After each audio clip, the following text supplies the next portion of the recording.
To quote Gladriel from Lord of the Rings, the world is changing. In this particular year, music would change more than it had over the last several years. Punk had premiered the previous year and was now morphing into a splinters of like new wave and everything else. There was a brand new form of music coming out of disco. Some other things were launched and some other major careers launched. It was an exciting year. It was one of the most important years of my life as a music fan and as a collector. And I'm going to tell you some of the stuff about it. You're going to be surprised with some of it, and you're probably not going to like some of it. But to me, it was a golden year. Not as golden as next year, but at pretty much close to it as you can get. The year was 1977. I'm T.C. Kirkham. This is Vinyl Recall.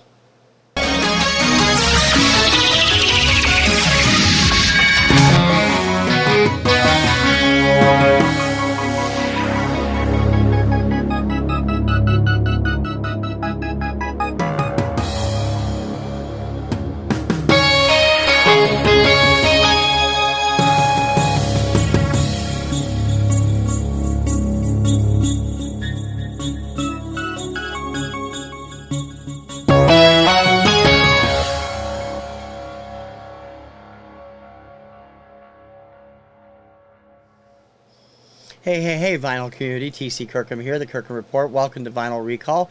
This is my take on Vinyl Richie's top 10 of the year thread that he had started a few months ago.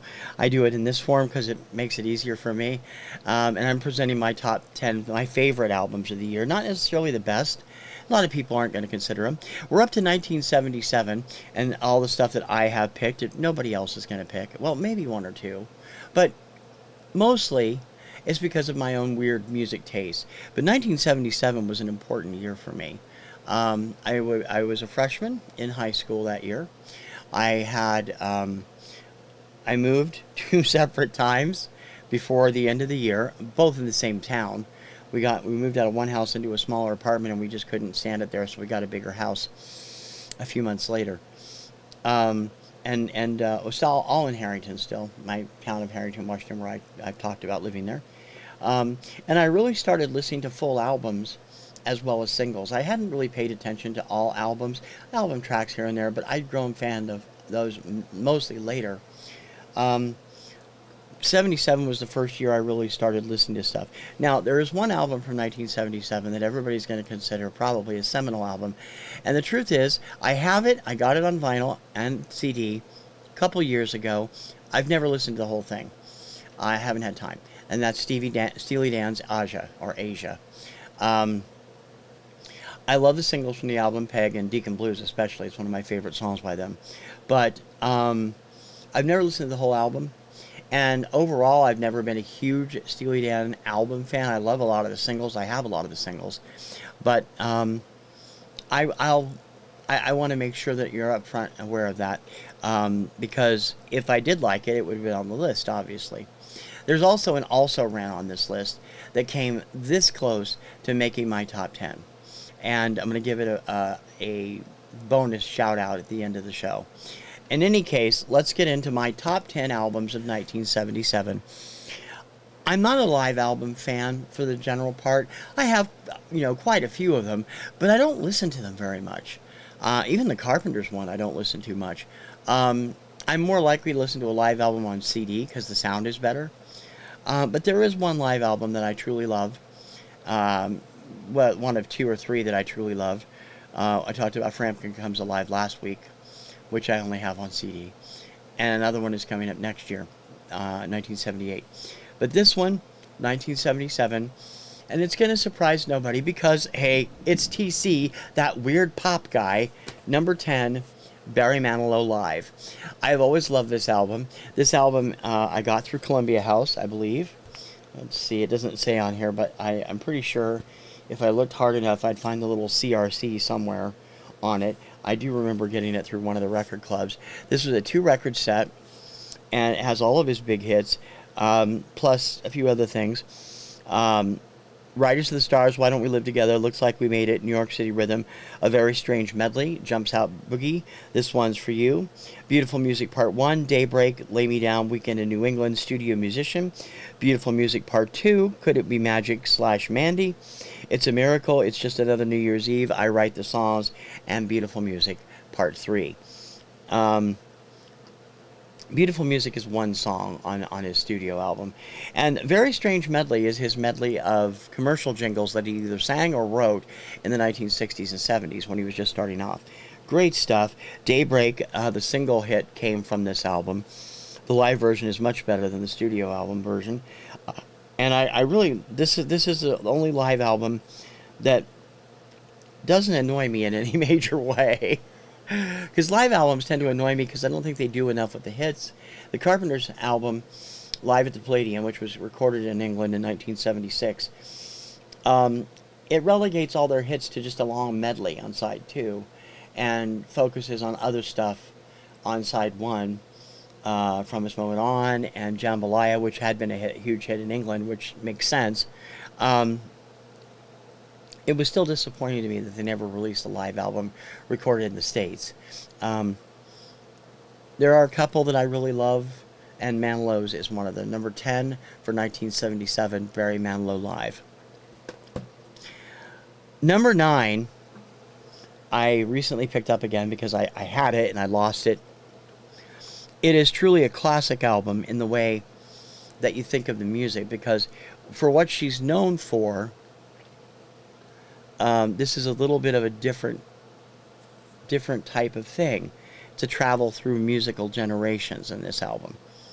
This album also helped birth another form of music altogether.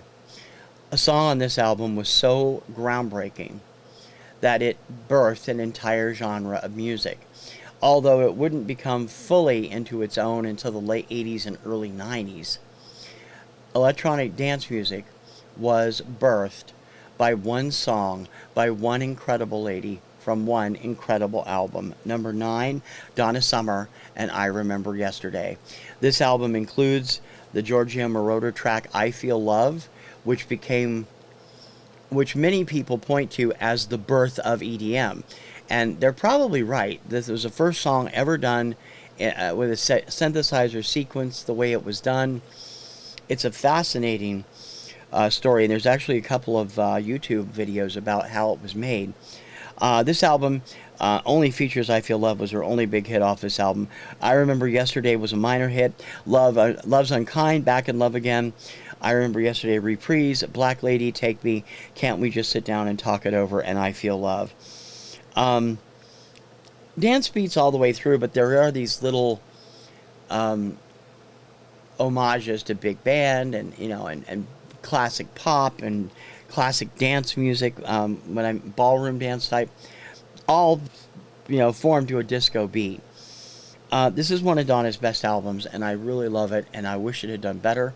It was not an overwhelmingly huge success with the public. It was with the critics, and it would later become one of her seminal works. But it is truly a fantastic piece of work. And of course, it was produced by Giorgio Moroder. I picked this, and Pete Bellotti. I picked up this copy from Adam at Record Crate after I realized that mine was missing last year. Great, great album. Donna Summer and I Remember Yesterday, number 9. 1977 is also going to be an exception for one other thing. I said I wasn't going to do soundtracks, but when two of the biggest albums of the year were soundtracks, you have to include them, and I decided to include them here. We'll talk about one a little bit later on. But at number 8, this was the first score album I ever received. I did not buy it. It was a present from my aunt, I believe, and at the time I had not seen the film. The film came out in May of 1977. I didn't see it until it hit our local second or third run theater, the Ritz Theater in Ritzville, in October, I believe. And at the time, I wasn't terribly enamored with it. I liked it, but I didn't love it. I thought it was long and talky. I changed my mind when I saw it when it first debuted on cable in 1983. but I've always loved the music for it. And this score album got considerably more play than the movie has over before I met Kim, who is a diehard fan of this film and its entire franchise.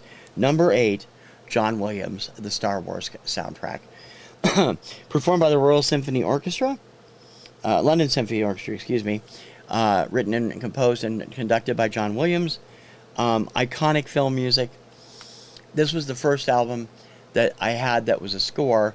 I didn't really get into scores until 1979's Star Trek: The Motion Picture, which I bought for my own.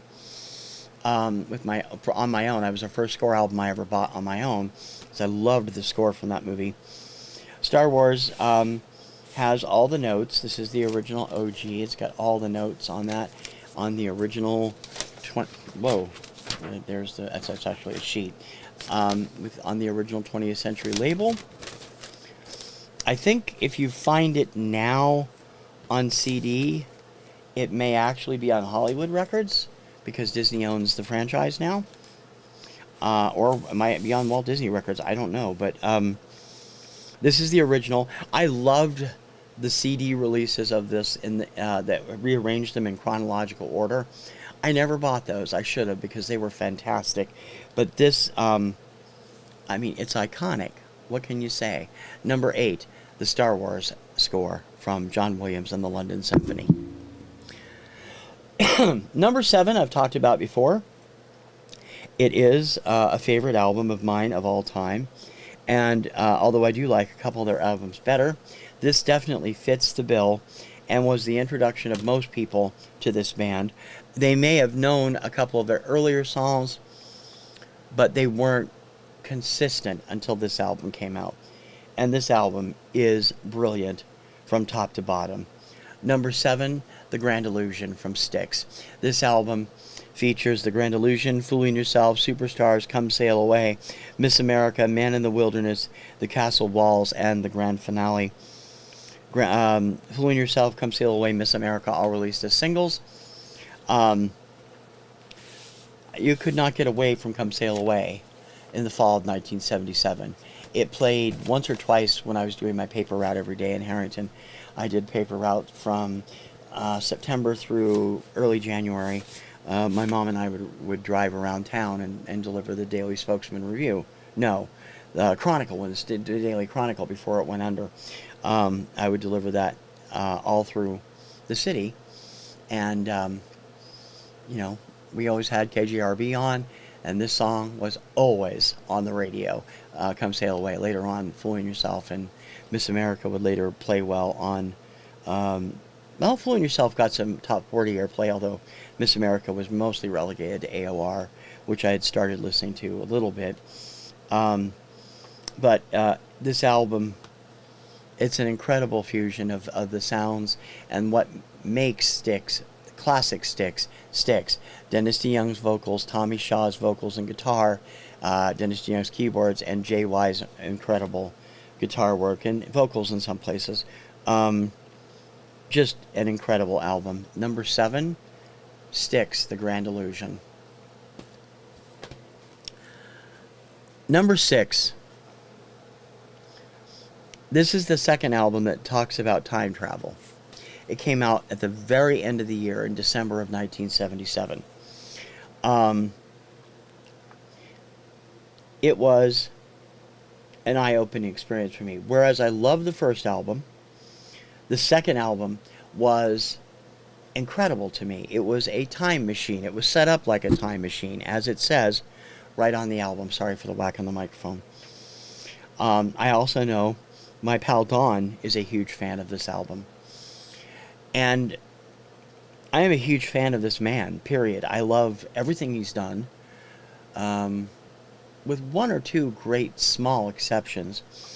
And this album was genius from the beginning to the end. He did it in a time travel sequence from the beginning of time through First Contact, and it was amazing. Number 6, Miko, Encounters of Every Kind. This is the album that includes Miko's cover of the theme from Close Encounters. Here is the inner sleeve. This again, an OG from 1977. It actually came from Columbia Record Club, which means I probably got it in early 1978. This album is the second album of the all three of the first albums were designed to be played back to back, straight through both sides. And this is no exception. In the beginning, Roman Nights, Lady Marian, Icebound, Hot in the Saddle, Crazy Rhythm, Topsy, Miko's theme, 3 West 57, and theme from Close Encounters. This is a disco masterpiece. It's not quite my favorite album by him. We'll talk about that in just a few minutes. But this one is right up there. And I've listened to it so much over the years. And he has influenced me, as I said in Influencers last year.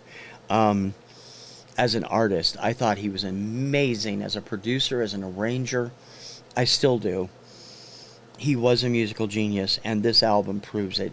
If you've never heard it, it is on most streaming services now. You should find it and listen to it. It takes you on a time trip through everything. Favorite song, besides the Close Encounters theme, are Roman Nights, Hot in the Saddle, and his version of Topsy, which is a classic song from the 1940s. Brilliant stuff. Everybody's heard Miko's theme because it's been used on countless sports and news programs over the years. Truly a fantastic album. Number 6, Miko, Encounters of Every Kind. And drink time. Number 5, what do you say about one of the biggest selling albums of all time? I mean, it is still the biggest selling soundtrack in history. Purple Rain is coming close to it, but it hasn't passed it yet. And I don't think it will.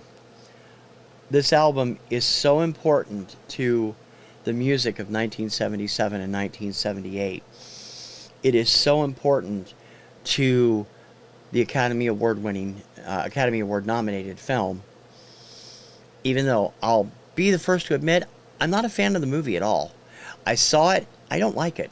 Kim doesn't like it either. But the music was incredible and always will be. It will always be the pinnacle of the Brothers Gibb, without a question. Number 5, Saturday Night Fever, the original motion picture soundtrack. The Bee Gees recorded a number of songs. There's other acts on it as well. The entire album includes Staying Alive, Bee Gees, How Deep Is Your Love, Bee Gees, If I Can't Have You, Yvonne Elliman, A Fifth of Beethoven, which was a licensed song from Walter Murphy and the Big Apple Band. Jive Talkin' by the Bee Gees, an earlier hit for them. KG by MFSB. Calypso Breakdown by Ralph McDonald. More Than a Woman by Tavares. Night Fever by the Bee Gees. Boogie Shoes by Casey and the Sunshine Band. Disco Inferno by the Tramps. You Should Be Dancing by the Bee Gees, also an earlier hit by them. Open Sesame by Kool and the Gang. The Bee Gees cover of their own song, More Than a Woman, which was a big hit for Tavares. And David Shire's score music, Manhattan Skyline, Night on Disco Mountain, and Salsation. It is the biggest selling soundtrack of all time. It has spawned numerous parodies, most famously Sesame Street Fever the following year.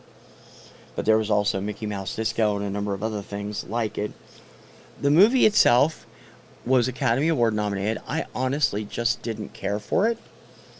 And I watched it again maybe 5 years ago, and I still don't care for it. There just aren't very many likable characters in this movie. Again, OG copy. It is on RSO Records, the original. So many of these songs are still, to this day, staples of the 1970s music scene and staples to the current dance scene. I mean, how many DJs have remixed Staying Alive, How Deep Is Your Love, If I Can't Have You, More Than a Woman, Not to mention Disco Inferno and You Should Be Dancing. I mean, they're just classics, and they always will be. And all three of the Bee Gees songs, as well as Yvonne Elliman's If I Can't Have You, which the Bee Gees did record and is on the flip side of the Stayin' Alive single, all hit number one, and they all deserve to. Number 5, the soundtrack from Saturday Night Fever. Number 4, time to get militant again. I got militant about this guy in 1975, and didn't really mean to. He is going to be the subject of an influencers in the near future. I love this guy, and he gets so little respect. And all of his albums are exquisitely good.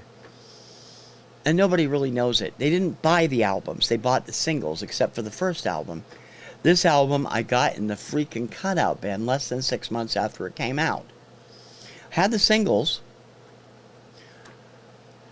And I was like, what the hell are you people thinking? Because of all of his albums, this is my favorite, and it always will be. Number 4, 1978, Eric Carmen, Boats Against the Current. The critics did not like this album. The critics are wrong. It's that simple. Boats Against the Current, Marathon Man, Nowhere to Hide, Take It or Leave It, Love Is All That Matters, She Did It, I Think I Found Myself, and Runaway. I don't know what people were thinking. Boats Against the Current was a single, and it peaked in the 80s on the Hot 100. Boats Against the Current is the best song Eric Carmen has ever recorded. I love that song. I love this album. There's nobody that's going to convince me otherwise. It belongs up there with albums that deserve recognition more than they get. As I said, this was in the cutout bin, so it does have the cutout notches, but it is an OG from Arista Records. It's got the lyrics on the gatefold. This has the orchestral version of Boats Against the Current. There is a version that has, this has the piano version of Boats Against the Current. The single of it actually features an orchestra as well. I prefer the solo piano version. It is magnificent. This album is magnificent. Michael Damian had a minor hit in 1981 with a remake of Carmen's She Did It.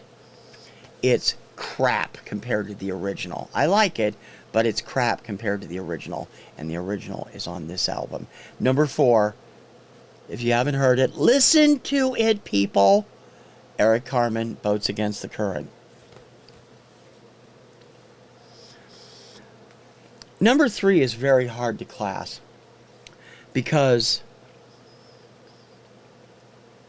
it's not my favorite album by them, but it is groundbreaking in the chances it took. It produced what I think is possibly the most groundbreaking song they ever recorded, and their most known song outside of the early stuff, because it was a monster hit everywhere in Europe and in Australia and Japan, but only peaked in the 30s in America. And they deserve credit for trying something new when their sales started slipping. It didn't help. It was the first album to miss gold, I think. Might have been the last album. But 90% of this album is a masterpiece in its own way. I don't like 1%, the 10% I don't like, and I'll talk about that too.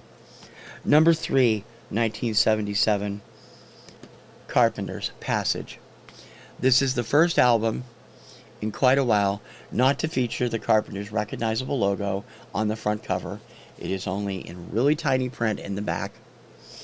It is a gatefold, glossy. It has the lyrics on the inside and the story of how this came to be. Again, this is an OG copy. This was the first album I ever bought that had an inner polyline sleeve with a custom label. And I wish more people gave it credit. I mean, it's so different than, I mean, especially if you compare it to Horizon or Kind of Hush, it is way different. Wanna She No Home, All You Get From Love Is a Love Song. I Just Fall in Love Again. On the Balcony of Casa Rosada / Don't Cry For Me Argentina. Sweet Sweet Smile, Two Sides, Man Smart, Woman Smarter, and Calling Occupants of Interplanetary Craft. This album produced, I think, my favorite song by them outside of, I think it came in at number 3 on my list. I'd have to go back to rank this and see where I put it, but it's in my top 3. Calling Occupants of Interplanetary Craft. The longer version on the album features Tony Peluso doing his DJ routine again that he did on Now and Then and the Yesterday Once More medley.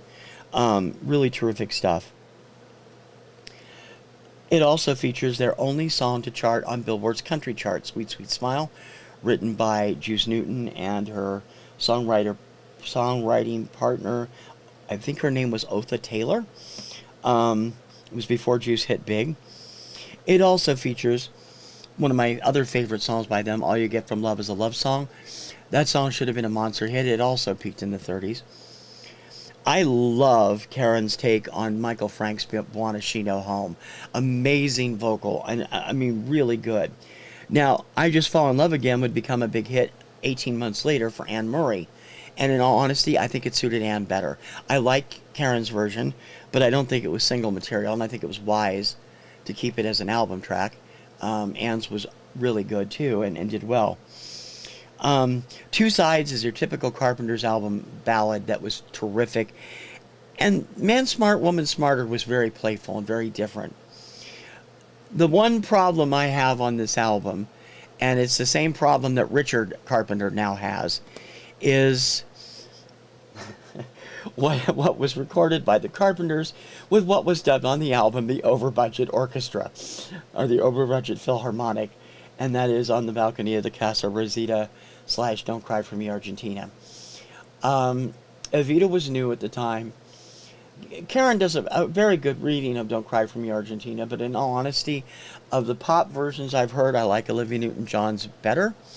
Olivia and Karen were close friends, and I really think that I wish they'd actually tried to do it together. That would have been interesting. There's a lot of overwrought crap in that number. Richard agrees with me, according to the new book, Carpenter's Musical Legacy.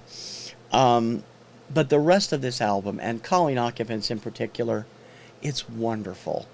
And it deserves better than it gets from the critics and from Carpenter's fans. Some Carpenter's fans don't like this album a lot. I think they're wrong.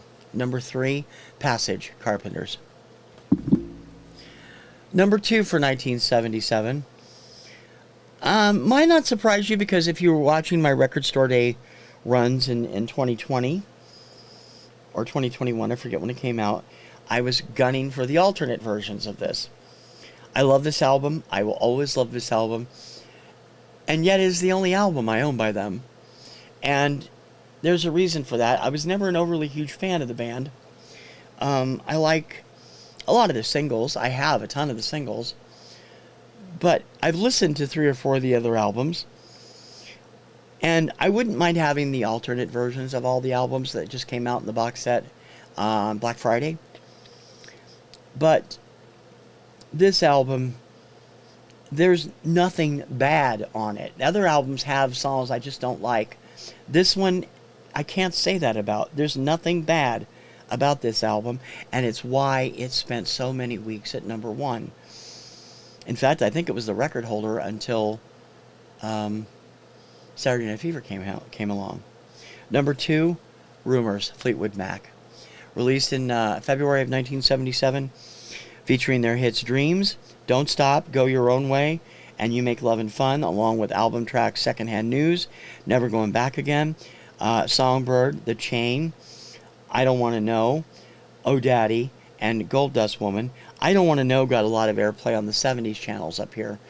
We had a 70s pop channel called The Eagle for a while, and they played a lot of Fleetwood Mac, and they played I Don't Want to Know quite a bit, although I don't think it came out as a single. This is an OG copy from the RCA music service. Where's the tag? There it is. And I've had this since the, I don't know, fall of 1977. It has this great inner insert that is a poster on one side of sorts and lyrics on the other. There's the lyric side and the poster side. I did also pick up the Rumors alternates, which is fantastic. It's not as good as the original, but it is right up there. I really liked it as well. Interestingly enough, I've always been more partial to the songs that Christine McVie was the lead singer on, which is why I think I mourned her passing quite a bit. I love Stevie Nicks, don't get me wrong. Stevie's great too, and Lindsey Buckingham is terrific. But I love You Make Love and Fun. And outside of that, Dreams is probably my favorite Fleetwood Mac song of all time, but You Make Love and Fun is number 2. I just was ripping all the CDs I bought the last couple of years with my new CD ripper, and I was delighted to find that I had actually picked up a copy of the Lindsey Buckingham Christine McVie album a couple of years ago that was released in 2016, I think. And wow, I love that album. I wish I'd found it before she passed on because she was terrific. And this album is amazing. Lindsey was in his afro phase here, which just doesn't work for me. But this album, there's a reason it is a legend, a classic, and it deserves to be. Number 2, Fleetwood Mac, Rumors. Laugh if you will, sneer if you must, point and snicker if you'd like. I've talked about my number 1 album on 2 other occasions that I can remember, and I have literally said a number of times that it saved my life. I'm not kidding about that.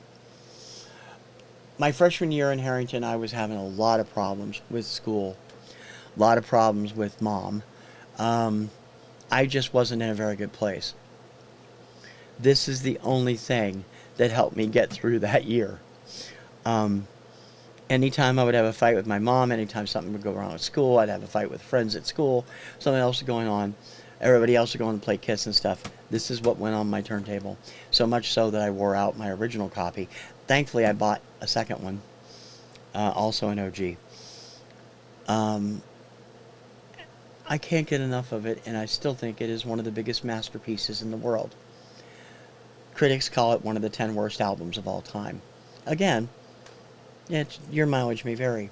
For me, it was very important, and it will always be at number 1 for 1977, and that mind will never change of that. My number 1 album from 1977, Star Wars: Another Galactic Funk by Miko.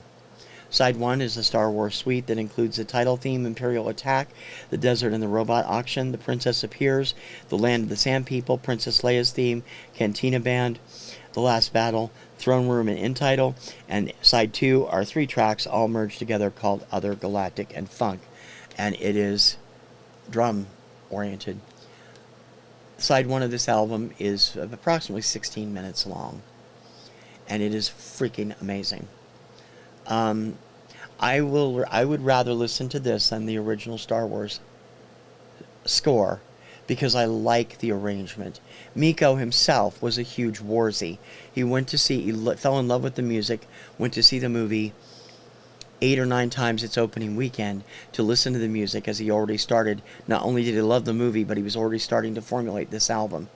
It produced the number 1 Star Wars medley, which was the opening theme mixed with Cantina Band, and launched his career as a super producer, and one always associated with Star Wars. He's released a number of Star Wars projects over the years, including Empire Strikes Back, Ewok Celebration, Miko music from Star Wars, which includes Phantom Menace, and more as well. And in between, some other great movie music and original music. And this man is one of my heroes, and I've said that. I think he's brilliant. I don't care what the rest of the world thinks of him. The rest of the world seems to think he was a hack. And I tell the rest of the world, F you. You don't know what you're talking about. My number one album of 1977, very near and dear to my heart. Star Wars and Other Galactic Funk by Miko. If you don't know it, if you've never listened to it, the Best of Miko album has the entire suite on it, along with the entire Other Galactic Funk suite. It's available streaming. Listen to it and be transported to Tatooine. So, one more time from 10 to 1. My number 10, Barry Manilow Live. Number 9, I Remember Yesterday, Dawn of Summer. Number 8, the Star Wars original score. Number 7, Grand Illusion from Styx. Number 6, Encounters of Every Kind, Miko. Number 5, Saturday Night Fever soundtrack. Number 4, Boats Against the Current, Eric Carmen. Number 3, Passage, Carpenters. Number 2, Rumors, Fleetwood Mac. And at number 1, Star Wars and Other Galactic Funk by Miko. Now, I said I had an also-ran. I had a hard time choosing between the Barry Manilow, Dawn of Summer, and this album, because I love all three of them equally, and they're all three different types of music.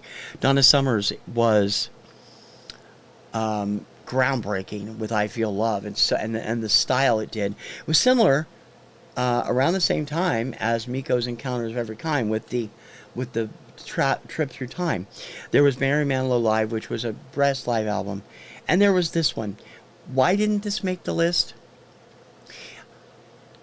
Because 3 of their later albums were better. And you'll see all 3 of them on my list because I love this band and I always have.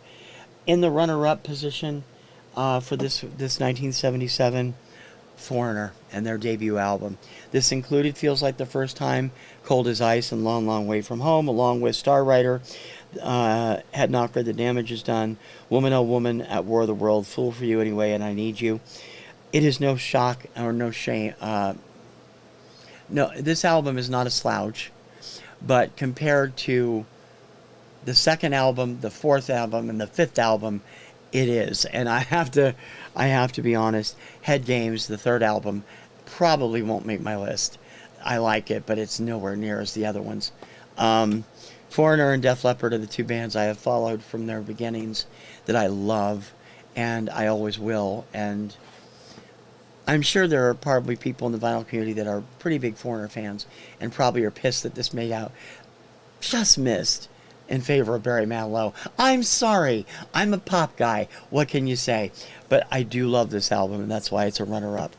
Next week, we will be doing the greatest musical year in my lifetime, and I truly mean that. 1978 changed music forever in so many ways. It is why I'm doing a mini-series this summer devoted to the summer of 78 and the hits therein.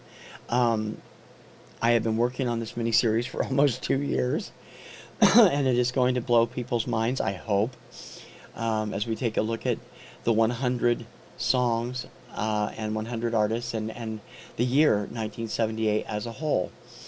So many good albums were out that year. So many hits for first hits for acts.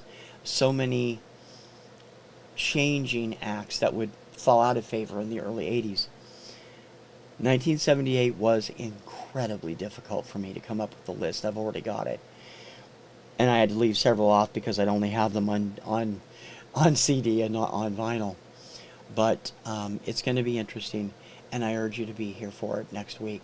Don't forget to like and subscribe if you haven't already, and if you have, thank you very much. Please share the share the show and share my channel with other friends if you're a big fan. I hope you are, and by all means, leave a comment. I love talking to you.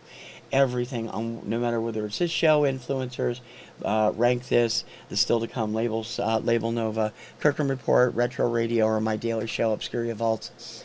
I want to talk to you, and I hope you'll be there. And I can't wait to continue to watch everybody else's versions of this kind of thing. I'm getting such a kick out of it. I don't match anything.